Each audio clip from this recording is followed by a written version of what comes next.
Very warm welcome to BBC News, broadcasting to our viewers in North America and around the globe. My name is Mike Embley. Our top stories.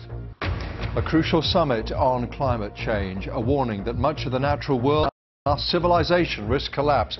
A call to action from David Attenborough. If we don't take action, the collapse of our civilizations and the extinction of much of the natural world is on the horizon. President Trump pays his respects to George H.W. Bush, whose body is lying in state in the rotunda of the US Capitol. British MPs are to vote on whether the government is in contempt of Parliament by not publishing the legal advice it's received about the Prime Minister's Brexit deal. Mexico's new president creates a truth commission to investigate the kidnapping and killing of 43 student teachers. And a rapturous reception as Michelle Obama visits the London schoolgirls she first met when she was First Lady.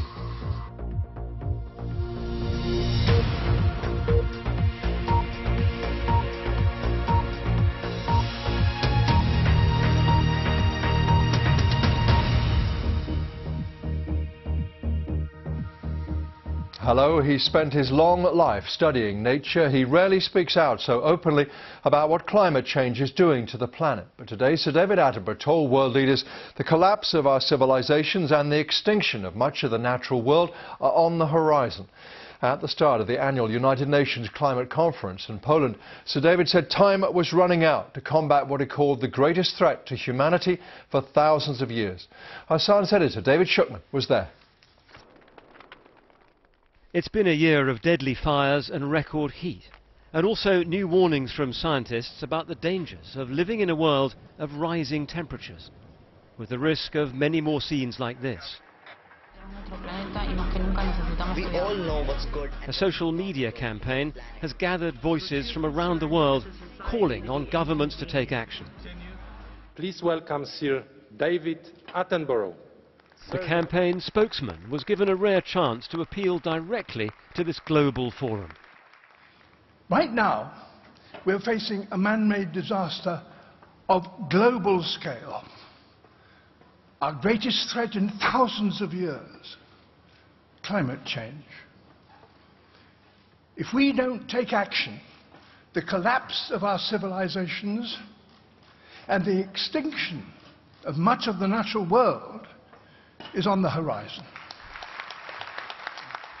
There was applause, but not much. Maybe because tackling climate change is so difficult. Poland, like many countries, depends on coal. We went down a mine to see the grim process of getting it out. Thousands here think a green future threatens their jobs. What would you say to a Polish coal miner about his future, given what's being discussed here in this conference? Well, all you can say is that things change. There's a process of history which is now moving to its end. And you will have to find, your children will have to find new ways of living. So as the conference continues, there'll be some tense arguments over what to do. With so many countries represented here and thousands of delegates, together with incredibly complicated negotiations, it's easy to forget what this is all about. So let me show you what's happened to global temperatures. There's one stripe here for each year since 1850. Blue is for below average, orange is for above average, and the most recent years are the hottest, so they're marked in red. And the big concern is where the world is heading next. Stronger storms and the sea level rising are growing threats. Small island states feel the most vulnerable. What kind of effort must be put into rebuilding when your entire economy is wiped away? Imagine, what if the entire economy of Ireland or England was washed away? Where would you start? And that is the reality of climate change. Tomorrow is a special holiday for miners here. And although they're celebrating, they're angry about the talks.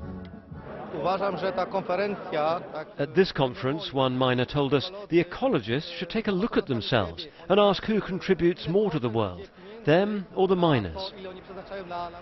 But as the evening coal fires burn, each one pollutes the air. Scientists say this must be phased out. It'll be a huge challenge. David Shukman there in Poland for us. A quick roundup for you of some of the other main news to keep you up to date. 50 wounded Houthi rebel fighters have been flown from Yemen to neighbouring Oman for treatment, smoothing the way for peace talks after years of civil war. The medical evacuation was approved by the Saudi-led military coalition, which backs Yemen's government in the proxy conflict. 2 jailed Catalan separatist leaders have announced they're going on hunger strike from Tuesday, joining 2 colleagues who stopped eating at the weekend. Joachim Forn and Josep Rull are protesting at the refusal by the Constitutional Court to let them appeal to European courts since their pre-trial detention. Nigeria's President Muhammadu Buhari has been obliged to deny rumours that he has died and been replaced by a lookalike. Rumours that have been replaced with a body double called Jubril from Sudan have been widely shared online. He is seeking re-election next February. Uruguay has rejected an asylum request by Peru's former president, Alan Garcia. He asked for international protection at the Uruguayan embassy in Lima. He's accused of taking bribes from a giant Brazilian construction company, which he denies. A memorial ceremony is underway right now in Washington, D.C. for the late President George H.W. Bush, who died on Friday. He was 94. The 41st president, he served from 1989 to 1993. His funeral will be in the Capitol on Wednesday before his burial in Texas. I spoke just now to CBS correspondent Molo Lenghi, who's in Washington. He said President Trump and First Lady Melania were among the latest people to pay their respects. We came into the Capitol Rotunda, met the flag-draped casket of President George H.W. Bush, stayed for a few moments. It was solemn, it was respectful. President Trump saluted the casket. First Lady Melania Trump put her hand on her heart. The president didn't say anything, but didn't appear he had to say anything. Spent a few minutes paying his respects before the first couple exited the rotunda. It obviously came after a day of really a who's who of Washington elites who were paying their respects. You mentioned Senator McConnell, along with many current and former lawmakers, of course the Bush family, friends, former colleagues, military personnel, all really across the political spectrum, Republicans, Democrats paying their respects to President Bush. Of course, as you mentioned, there was some question about whether President Trump would stop by, and there's really been a lot of questions and perhaps even a little bit of anxiety over the dynamics between, how President Trump may handle this. It's no secret that the president has had sort of a rocky relationship with the Bush family over the last couple of years, from President H.W. Bush to President George W. Bush to Jeb Bush. At least the political wing of the Bush family has not quite often seen eye to eye with President Trump. There has been some hostility really on both sides, and so there have been a lot of questions as to how President Trump would handle this. But up until this point, he has been commended for really striking the right tone throughout this and making really the full resources of the federal government and the White House available to the Bush family. So up until this point, it's really been a very smooth process. Mona, there has been much talk, hasn't there, of the 41st president being a reminder of what some people at least remember as a kinder, more civil age in politics. There will be much more of that talk, I guess, and of course much more ceremonial to come. Well, absolutely. That's really how it's been characterized, that he was sort of the last of his kind. And, he wasn't alone. He was a part of a generation of politicians and public servants who acted out of duty more than anything else, and it often seems to be lacking in our political climate today. President George H.W. Bush was the last World War II veteran to serve as president, really formed by an era of politics. He was among that greatest generation, the World War II veteran generation. We call them the greatest generation. It was really formed by an era of politics that where things like compromise were not was not a dirty word, where he was obviously a Republican, but he did not view Democrats as the enemy. He merely viewed them as his opponent. And so, there was a certain amount of respect for colleagues across the aisle. Now, obviously, they were all politicians still, and they acted out of political motives. Let's not make them out to be saints, but they, approached politics differently in a way that would often seem foreign in our combative and really divided political climate that we see here today. CBS correspondent Mola Lenghi there. The UK government may be in contempt of Parliament by not publishing the legal advice it's received about the Prime Minister's Brexit deal. The Speaker of the House of Commons has ruled that there is an arguable case that parliamentary rules have been broken. MPs will debate and vote on the issue on Tuesday. The government's most senior lawyer has addressed the House, urging MPs to back the agreement and insisting there is no cover-up. Vicky Young reports. Parliament's gearing up for one of its most important votes ever. And 2.5 years after the EU referendum, the debate is still raging. With just over a week to go to this monumental vote in the House of Commons, tensions are running high. Arguments between those who think Theresa May's deal doesn't deliver Brexit in any meaningful way and those who want to stop it happening at all costs. One major sticking point is the so-called backstop, which is a kind of safety net to ensure there are no border checks between Northern Ireland and the Republic if a trade deal isn't in place. The UK would be in a temporary single customs territory with the EU. Northern Ireland would also have to follow some EU rules on things like food products and goods standards. Many MPs fear the UK could be trapped in this arrangement. The government's most senior lawyer and an enthusiastic Brexiteer admitted there was no unilateral way out. I am prepared to lend my support to this agreement because I do not believe that we are likely to be entrapped in it permanently. The question for the House is to weigh it up against the other potential alternatives and to assess whether it amounts to a calculated risk. There was anger too at the government's refusal to publish the full legal advice it's received. The government should do the right thing and make this full advice available. With so much at stake for all our constituents, with 8 days to go before the vote on the deal, this House and this country deserves better from this government. It's no use the baying and shouting of members opposite.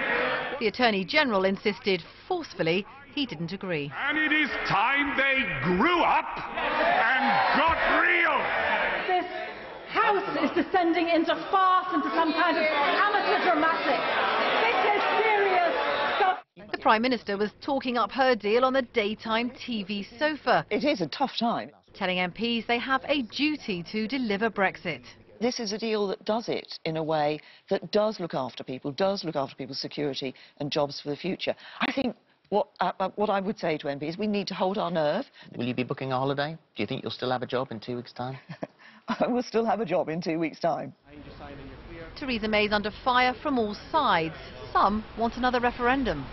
The idea of going ahead, particularly with Theresa May's deal, is incredibly divisive. I think people deserve a say on exactly what terms we should leave the European Union.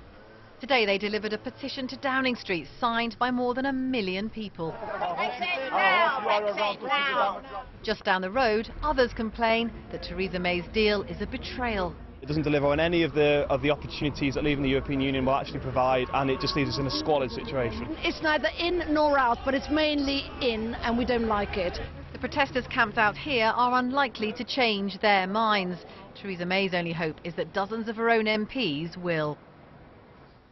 Vicky Young there. So just a week before next Tuesday's crucial Commons vote on Mrs May's Brexit deal, MPs must first vote later this Tuesday on whether her government has broken parliamentary rules. Ian Watson explains. I think it's highly likely that that this motion on contempt is passed.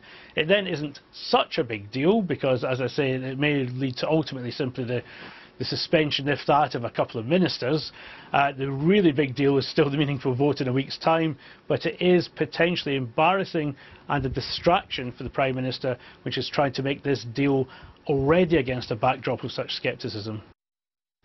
Ian Watson there, and you can keep up to date with all the latest developments on our website. You'll find background and analysis there at bbc.com/news. Much else to come on BBC News as well, including this. To a rock star welcome, the former First Lady Michelle Obama inspires Londoners.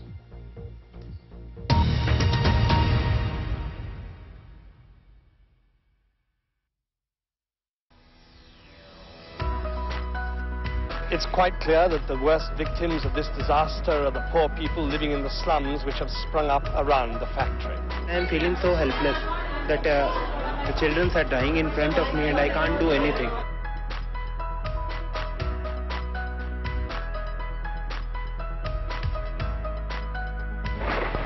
Charles Manson is the mystical leader of the hippie cult suspected of killing Sharon Tate and at least 6 other people in Los Angeles.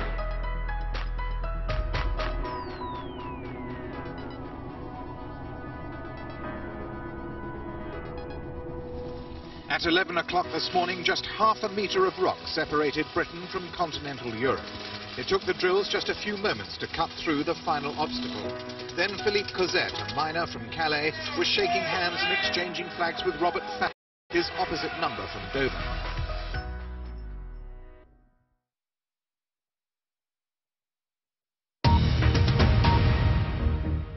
Good to have you with us on BBC News. The latest headlines for you. Delegates at a major climate change conference in Poland have been warned not to be the generation to betray humanity. President Trump and First Lady Melania have paid their respects to George H.W. Bush, whose body is lying in state in the rotunda of the U.S. Capitol. In one of his first moves, the new president of Mexico has set up a commission tasked with uncovering the truth about the disappearance of 43 student teachers in 2014. To this day, no one has been held accountable for their kidnap and killing. Families have pleaded for justice, and now for the first time the role of the government and the army will be scrutinised. The BBC's Will Grant reports. The disappearance of 43 student teachers was one of the darkest moments in recent Mexican memory. It shocked the nation to its core. Now, the new president is trying to show the victims' families things have changed. He promised them on the campaign trail he would set up a truth commission, and they held him to it. With the signing of this decree, we start the process to search for the youngsters from Ayotzinapa. That's what we were committed to do, and we are keeping our word. The families of the 43 have suffered more than most in Mexico. 4 years after their children were abducted, they are no closer to knowing their whereabouts. But they are hopeful about this presidential decree. Your outfit, that is hot. Where'd you get it from? We don't want this to go unpunished. We don't want it to be like other cases where there is no solution. Buy a magazine President subscription from subscribetoday.com.au. From just $24, there are plenty of favourites to choose from. Wrap up your Christmas shopping with a magazine subscription. Head to subscribetoday.com.au now. And begin an anti-corruption and austerity drive in government. For example, he has also halted the building of a multi-billion-dollar airport expansion in Mexico City. The money, he said, was being wasted and could go to other things. The market and investors, however, have been spooked by his decision. One thing he won't need the airport for, though, was his presidential plane. He is planning to sell that and travel on commercial flights in an effort to reduce presidential luxuries. Some see such moves as populist and lacking real bite. But few Mexicans would dispute an effort to get justice for the families of the 43 was long overdue. Will Grant, BBC News, Mexico City. An elderly woman is the latest casualty of anti-government protests in France. She was hit in the face by a tear gas canister as she drew the shutters of her apartment during the rioting. She died later in hospital in Marseille. 3 other deaths have been blamed on the protests. The French Prime Minister has been meeting political leaders. He's due to meet representatives of the protesters on Tuesday. Lucy Williamson reports from Paris. It put a challenge to new fuel taxes. By Saturday, it was about challenging power. Paris hasn't seen rage like this since before the president was born. Mr Macron screamed one front page today, "This needs a response." The Prime Minister met opposition leaders today in crisis talks. Tomorrow he'll meet a delegation from the Gilets jaunes themselves, but on a protest movement with no official leaders and no political affiliation. Will these meetings have any effect? What was a security problem for Emmanuel Macron is now becoming a political crisis too. His young party, seen as fiercely loyal to Macron himself, is said to be splintering over how to respond. But some in Mr Macron's party say there are no concessions that will satisfy the protesters, that what they really want is the government to fall. I did propose many times on this roundabouts, what if we raise your wages? What if we cut the taxes? And they said, we don't want this, we want something else. We don't want it, we want something else. So at the end of the day, what those people want is to really take charges. And so that's a political conversation. We first met Didier at this protest site outside Cannes a week ago. To stop this Saturday's protests, he says, Macron must cut all the taxes he introduced, review all pension laws and the minimum wage. Another day of action risks catastrophe, he says, and it's not just agitators who are to blame. It's a mixture of both. You have the rioters, they're getting more violent. But amongst the protesters, that violence is growing even more strongly and very rapidly. They're fed up and they can't see a way out. In front of the National Assembly today, ambulance workers staged a separate protest against the government's economic plans. President Macron, criticised for acting too much like a king, is facing a crucial test. Can he show he's listening to voters without giving up his vision or giving in to revolt? Lucy Williamson, BBC News, Paris. Michelle Obama has said she still sometimes gets that feeling that she's an imposter, that she doesn't quite deserve to be where she is doing what she does. She says it never quite goes away. The former First Lady was speaking at a sold-out event in London to promote her autobiography, and earlier went back to a London school she first visited 9 years ago. She encouraged students there to practice sisterhood. The BBC's Adina Campbell was at the Royal Festival Hall tonight. As they queued outside in the cold, expectations were high. I think I'm just really excited to be here. I think what she represents, what she's achieved in her own right without her association with her husband, I think is really powerful. We've got a family, and a young family, and to see a black family in the White House is empowering for us. Once inside, Michelle Obama was welcomed with rapturous applause in front of an audience of nearly 3,000 people. Wow! During the 90 minutes conversation, fans of Michelle Obama heard her talk about a number of issues, but her main message was about empowerment. We assume that working class folks are not highly gifted in their own right, when a lot of times your station in life is limited by the circumstances that you find yourself in. How was it? It was really great. Like, she was very witty. She was like, when someone would say a joke, she would just be automatically just on the ball, always ready. It's just very unique. Like, you don't get the opportunity every day to see Michelle Obama, the First Lady, and she's so empowering and great in her way, and it's just amazing to know that we as young people got that opportunity. Did anyone get really emotional while they were Yeah. We still read.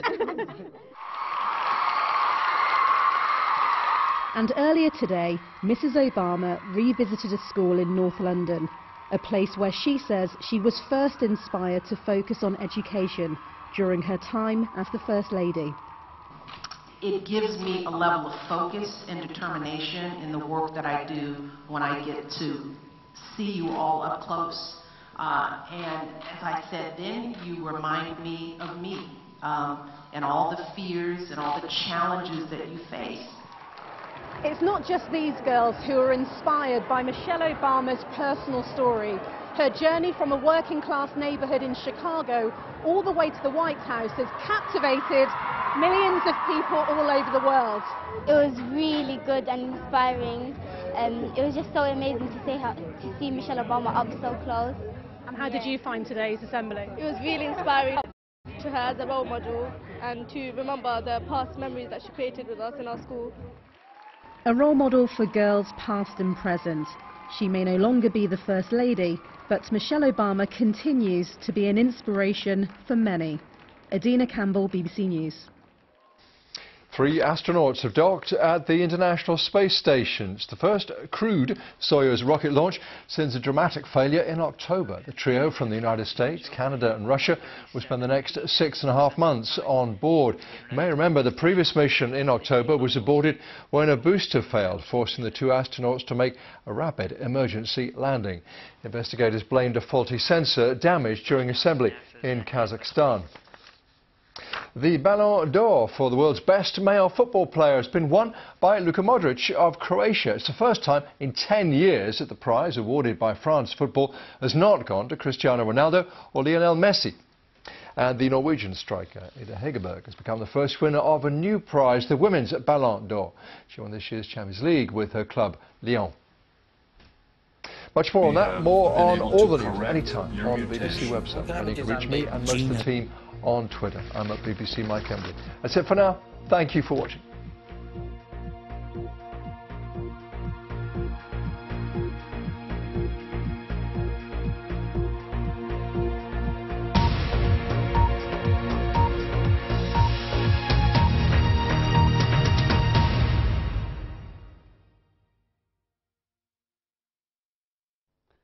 Hello, a quieter, colder spell of weather for Tuesday, but then the weather gets more active again from midweek. Yes, it'll get milder, but it'll also turn wetter and windier once again.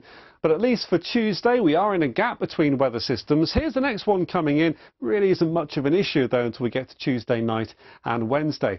But in that gap between weather systems, temperatures dropping away to give a widespread frost for Tuesday morning, as low as -6 in Highland, Scotland. A few mist and fog patches around as well, and ice a potential hazard across northern and western parts of Scotland, where we've seen a few showers overnight, wintry on hills, and there is more to come, at least during the first part of Tuesday. But for many, for much of the day, it is dry, it is sunny, but yes, it's cold. The cold enhanced by the increasing cloud, though, across southern southwestern parts as we go on through the day. Some rain into the far southwest by the end of the day. May see double figures here, but most of us around 4 to 7 degrees. But again, through parts of Highland Scotland, there will be some places hovering close to freezing. And on through Tuesday evening and night, here comes the rain, slowly pushing northwards through more of England, Wales into Northern Ireland. Ahead of that weather system, temperatures are dropping away again for a frost. Coldest again in Highland Scotland, some fog patches. It becomes less cold, though, from the south, where you see that rain moving in. And then for Wednesday, there's some uncertainty about how far north the wet weather will get. Could well see some snow, though, into the Pennines, the southern uplands, and if it gets that far north, into the higher ground north of the central belt. Much of northern Scotland, though, looking to stay dry and cold. Elsewhere, it is less cold, where you're seeing the wetter, breezier conditions. The rain will clear away from Northern Ireland, but a big range of temperatures from north to south across the UK. Now, as we look at the bigger picture for Thursday and Friday, further weather fronts on Thursday, so further outbreaks of rain pushing eastwards, but we're really focusing on Friday as a deepening area of low pressure comes across the northern half of the UK. So it's here we're going to see the strongest winds, particularly affecting parts of Scotland, Northern Ireland, Northern England, Irish Sea coast, with gales or even severe gales in places, potentially disruptive winds, and along with that there'll be some more wet weather around as well, and some snowfall, particularly into the hills of Scotland. So we are monitoring that weather system very closely and will provide you with further updates. But this is how the rest of the week is shaping up. After the colder, drier, sunnier Tuesday, it'll be turning wetter, very windy, potentially stormy at the end of the week, but it will be turning milder for all of us for a time.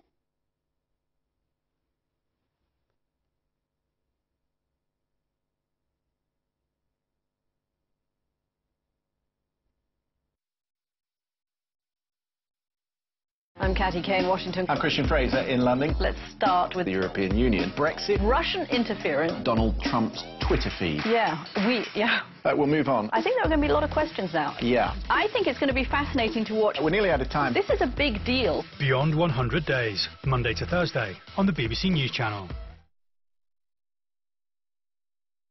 Follow the story, whatever you're doing, wherever you are. You can follow every moment in depth with BBC News. Get the full story at bbc.co.uk/news. Get the headlines as they happen with the Breaking News Alert. And keep up with events by watching the BBC News channel in the app. Follow the story wherever you are with BBC News.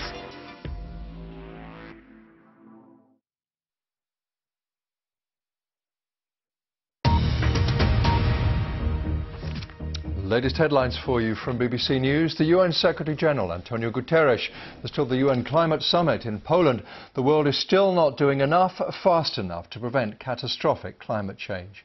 Earlier, the naturalist Sir David Attenborough warned heads of state and government that the collapse of our civilizations and much of the natural world is at risk. President Trump and First Lady Melania paid their respects at the rotunda of the US Capitol, where the body of former President George H.W. Bush is lying in state. The 41st president died on Friday, aged 94. He'll be buried on Thursday. Mexico's new president, Andrés Manuel López Obrador, has signed a decree creating a truth commission to investigate the kidnapping and killing of 43 student teachers. It sparked weeks of protests, and prosecutors have accused the security forces of involvement.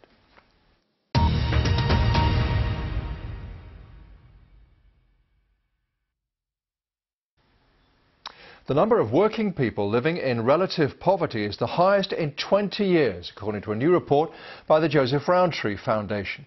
Relative poverty is defined as an income less than 60% of the average of people living in similar circumstances. 4 million workers in the UK now fall into this group. Danny Savage reports. I open curtains every morning and hope for the best. Sue Prince constantly worries about money. Every day I check my bank. I need to know what's coming in and going out of my account. She has 3 part-time jobs, but it still leaves her with precious little to live on after paying her overheads. My rent is £495 a month, plus there's other household bills as well. I'm still only left with about £80 a month. And that gets to buy me food and top my gas and electrical. Buxton's a bit out there and out in the sticks, and it does get cold. On a Tuesday, the day ends with a visit to an informal food bank. And how important is getting this food to you each week? Very. It is to me anyway. Where Sue collects a few days' worth of supplies. I was embarrassed at first, quite embarrassed, but now I don't know, it's